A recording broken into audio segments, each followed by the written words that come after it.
విద్యార్థులు పరిశుభ్రత పర్యావరణ పరిరక్షణకు అంబాసిడర్లుగా మారాలని కేంద్ర మంత్రి సురేష్ గోపి పిలుపునిచ్చినట్లు ఎంపీ కొండ విశ్వేశ్వర్ రెడ్డి తెలిపారు. హైదరాబాద్లోని Telangana social welfare residential centre for excellence లో నిర్వహించిన స్వచ్ఛ పక్వాడా కార్యక్రమంలో మంత్రి ఎంపీ కలిసి పాల్గొన్నారు.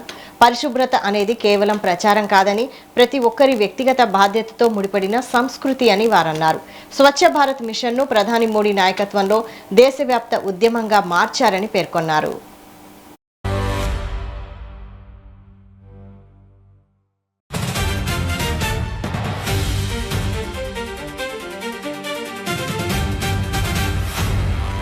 మినిస్టర్ సురేష్ గోపి గారు వచ్చిండ్రు.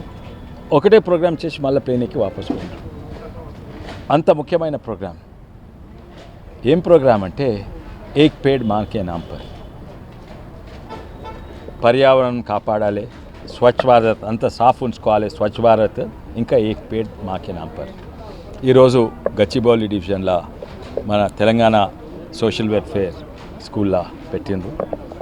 పిల్లలందరినీ చెట్టు నాటించిండ్రు, వాళ్ళకి స్వచ్ఛత గురించి మాట్లాడిండ్రు.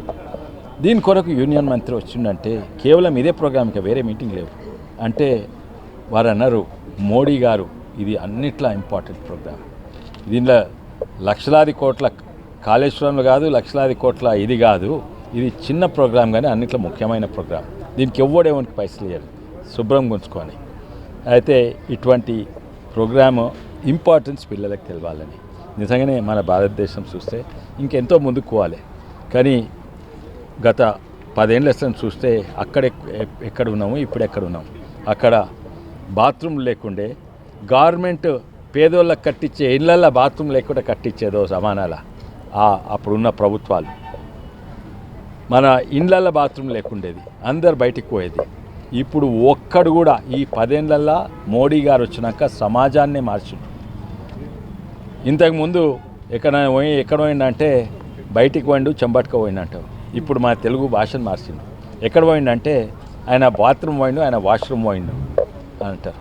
నిజంగానే ఒక గొప్ప వ్యక్తి చిన్న కార్యక్రమం చేసినా కూడా